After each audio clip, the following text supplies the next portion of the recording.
After we jacked the car up, we must put a support stand for safe work.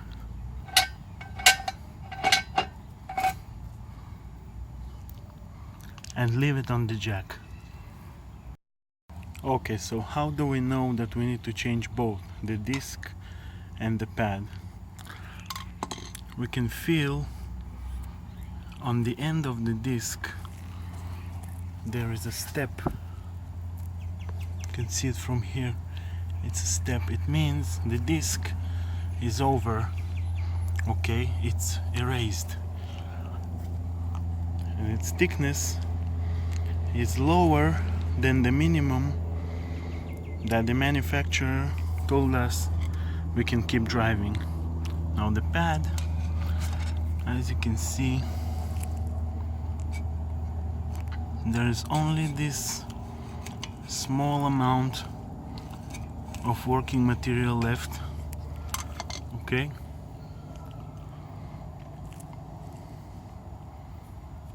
so we need to change it. We need to replace both with new ones.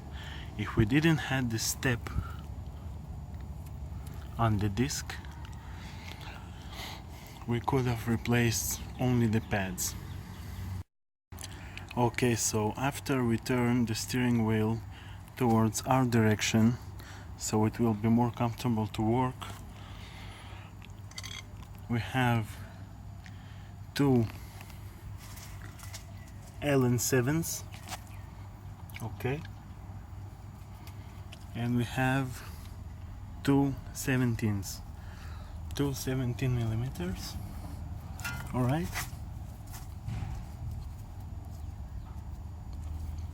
The 17s hold the disc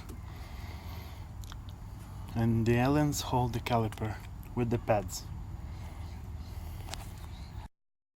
I think it's obvious to anyone that ever replaced brake pads before that we need to press the piston back to its place, because the old pads are worn and the piston took their place.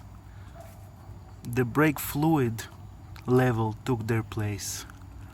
Okay, and you can see that it's lower than usual.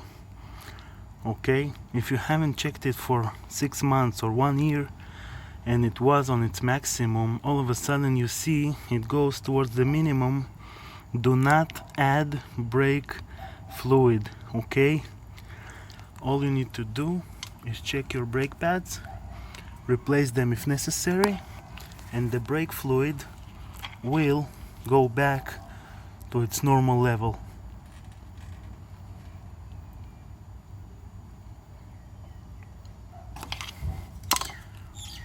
If you add brake fluid, then you press the piston when you change the brakes, it will spill. Now listen guys, we took out the two 17s, right? They hold the base of the caliper that holds the disc. So once we remove it, the disc should come out.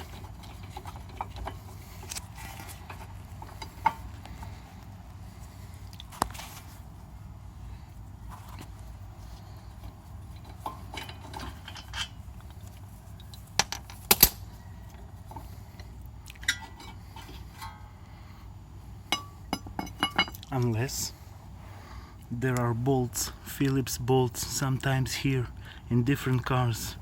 Here we don't have anything, but the disc still doesn't come out, right? So what you need to do, the disc is sitting tight because of the brake dust. Okay, it's been sitting here for a long time. What you need to do is grab the heaviest thing you have around and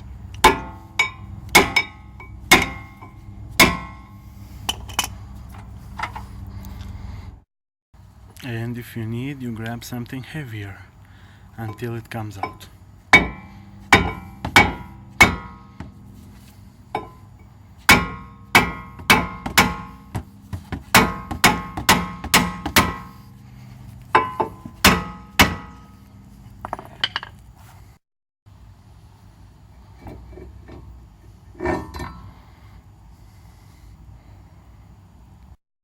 Now you always match the new disc that you got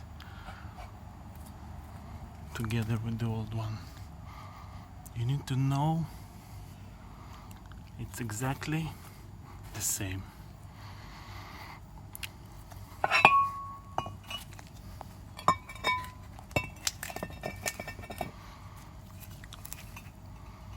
The number of holes, the distance between them, this diameter, the outside and the inside.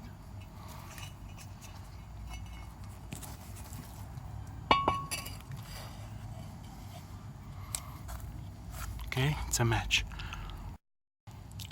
Always make sure you put some lubricating oil on those bolts and the two Allen bolts which are over here.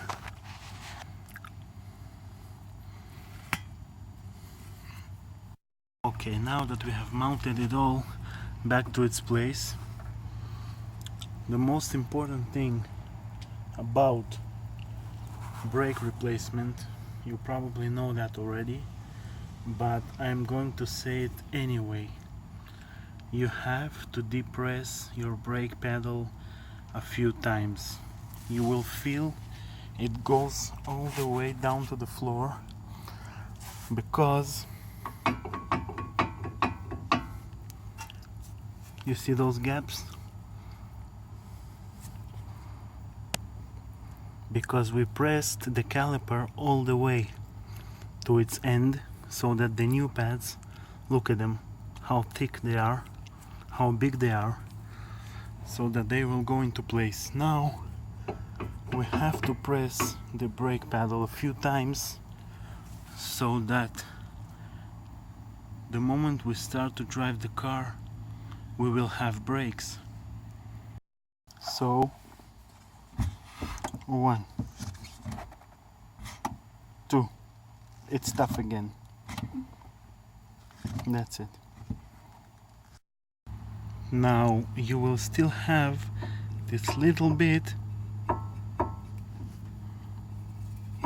of free movement here with the disc, but don't mind that and do not worry, because once you put the wheel and the nuts, they press it all the way to its place.